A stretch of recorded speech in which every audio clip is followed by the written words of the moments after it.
রান্নাঘরে সব লোককে স্বাগত জানাই। আজ দেখো কি কটুয়া মাছ নাকি কাঁটা মাছ কয়, সেই কাঁটা মাছে যে বেগুন দিকে আলু দিকে ঝাল হবে রান্না, ঠিক আছে। আর দেখো কড়া কিন্তু অলরেডি গরম, তেলও গরম হয়েছে। এবার কিন্তু মাছ ছাড়ার পালা। এই মাছটা দিনে কিন্তু প্রচুর ফাটে, একটু সাবধানে বাঁচতে হবে। চলো দেখা যাক কি হয়।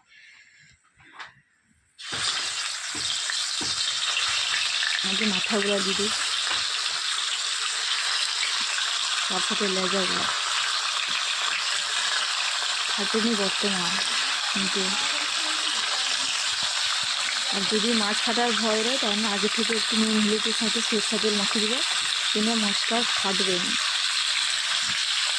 মাছটা ভাজা হয়ে যাবে। এই যে এটা ছোটো ছোটো আছে অবশ্য। দেখো মাছটা লৌটানো হয়েছে, কিন্তু ফাটেনি বর্তমান, মাছটা কিন্তু ফাটেনি ওখানে পর্যন্ত। আর দেখো মাছটা লাল করে ভাজা হয় রে। আমি এই ধারে মশলা বাটি দিয়েছি, এই জন্য মা এসে করে মাছটাকে লৌটি দিল। এই যে মাছটা ভাজা ভাজা হোক। এই যে দেখো আবার চাকা মালটা দেওয়া হয়েছে, এই যে ভাজা চলছে।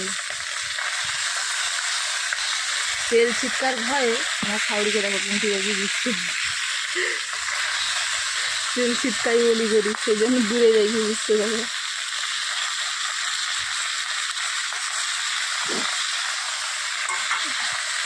এই দেখো মাছ কিন্তু লাল লাল ভাজা হয়েছে, এবার মাছ উঠিবার পালা।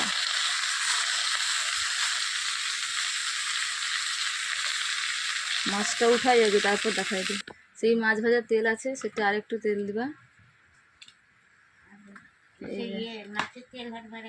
না, শুধু তেলটা নষ্ট তেল।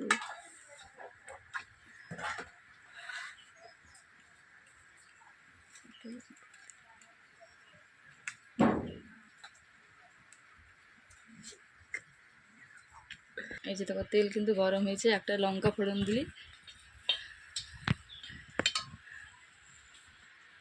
আর এই যে একটু পাঁচ ফোড়ন। পাঁচ ফোড়নটা একটু লাল লাল ভাজতে হবে। এই যে হয়েছে কিন্তু দেখো, এরপরে যে আলু,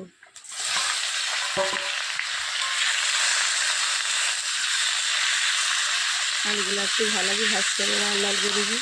আর দেখো আমি যে রান্না করে দিই, কড়াই কিন্তু আমার সূর্যের আলো পড়ছে, আমাকে যাইকে আবার ঘেরতে হবে, নাইতে হবে না। সেগুলো কয় সূর্যের আলো পড়ে নাকি তরকারি ফ্যাকাশে হয়, এটা সত্যি। এই যে এটা তো বুঝতে কয় দিস না।